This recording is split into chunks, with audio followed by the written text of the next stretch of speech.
नमस्कार दोस्तों, this is everything channel, everything for you. आज हम दोस्तों ब्रूफेन दवा के बारे में बात करने जा रहे हैं। हम इसके uses, side effect, doses, composition, इन सभी चीज़ों के बारे में डिटेल में चर्चा करेंगे। ब्रूफेन दवा को अधिकतर लोग जानते होंगे। ब्रूफेन जिसका मेन साल्ट कंपोजिशन है आइबुप्रोफेन या ब्रूफेन एक एंटी इन्फ्लामेटरी ड्रग है। एंटी इन्फ्लामेटरी मतलब जो इन्फ्लामेशन या सूजन को कम करता हो। ब्रूफेन का इस्तेमाल फीवर को कम करने के लिए किया जाता है। शरीर में किसी भी प्रकार का पेन हो रहा हो, दर्द हो रहा हो, उसको कम करने के लिए किया जाता है, या किसी भी प्रकार का इन्फ्लामेशन हो उसको कम करने के लिए किया जाता है। हम सभी जानते हैं कि पैरासीटामोल को बुखार को उतारने के लिए या कम करने के लिए दिया जाता है, लेकिन इसके अलावा ब्रूफेन दवा को भी बुखार को कम करने के लिए दिया जाता है। ब्रूफेन दवा का इस्तेमाल शरीर में किसी भी प्रकार का दर्द हो रहा हो तो उसमें किया जाता है। इसका इस्तेमाल रूमेटॉइड अर्थराइटिस को ठीक करने में किया जाता है, ऑस्टियो अर्थराइटिस को ठीक करने में किया जाता है, छोटी मोटी इंजरी या मसल से रिलेटेड कोई भी दर्द हो उसको ठीक करने में किया जाता है। इसका इस्तेमाल डिस्मेनोरिया मतलब मेंसेस से रिलेटेड अगर कोई पेन हो उसमें किया जाता है। इसके अलावा दांतों का दर्द या सर्जरी के बाद अगर पेन हो रहा हो तो उसमें भी इसका इस्तेमाल किया जाता है। ये तो हमने बात कर लिया कि इसे किन किन बीमारियों में देना है, लेकिन इसे किन किन बीमारियों में नहीं देना है इसके बारे में भी हम बात करेंगे। कैम्बिफ्लैम, पैरासीटामोल, इसी तरह की और भी कई दर्द निवारक दवाओं को कुछ बीमारियों में नहीं देना चाहिए। जैसे कुछ बीमारियों के नाम हैं, जैसे पेप्टिक अल्सर।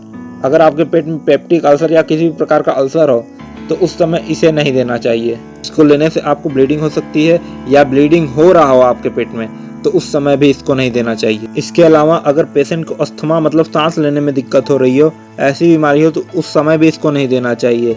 इसके अलावा अगर आपको सेंसिटिविटी हो, जैसे बहुत सारे लोगों को होता है कि बहुत सारी दवाइयों से सेंसिटिविटी होती हो, उनको वो दवा सूट नहीं करती है, तो अगर आपको इस दवा से सेंसिटिविटी हो तो इस दवा का इस्तेमाल ना करें, या करें तो डॉक्टर की सलाह पर करें।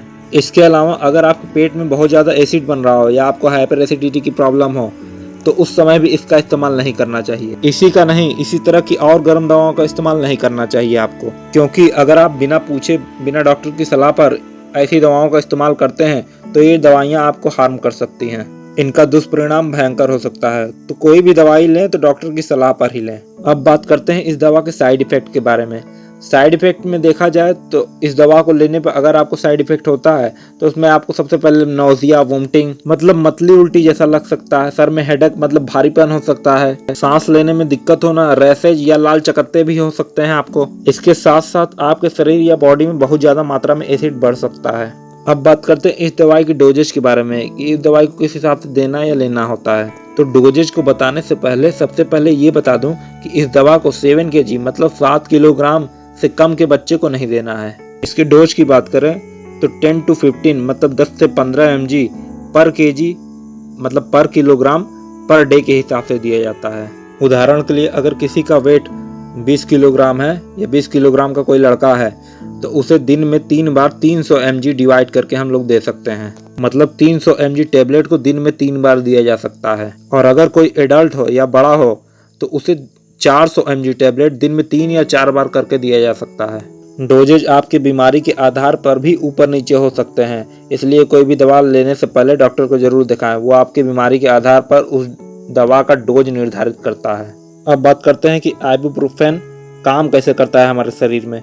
आइबुप्रोफेन जब हमें कोई इंजरी या कोई इन्फेक्शन होता है तब हमारे शरीर में प्रोस्टाग्लैंडिन का सिक्रेशन बढ़ जाता है, जिसके कारण हमारे शरीर में दर्द और बुखार महसूस होता है। और जब हम आइबुप्रोफेन या ब्रूफेन जैसी दवाओं का इस्तेमाल करते हैं तो ये दवाएं जाके हमारे शरीर में प्रोस्टाग्लैंडिन के सिक्रेशन को ब्लॉक कर देती है, जिसके कारण दर्द हमें फील नहीं होता है और बुखार कुछ समय के लिए उतर चुका होता है। अब बात करते हैं कि ये दवा आपको मार्केट में किन किन नामों से मिल जाएगी।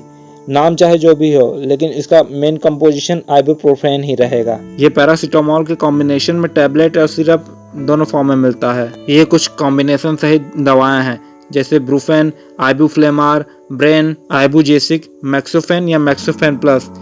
इसी तरह के और भी कई सारी दवाएं आपको मिल जाएंगी मार्केट में। तो जानकारी अगर आप लोगों को अच्छी लगी हो तो लाइक, शेयर, सब्सक्राइब कीजिए। फिर मिलेंगे everything channel, everything for you.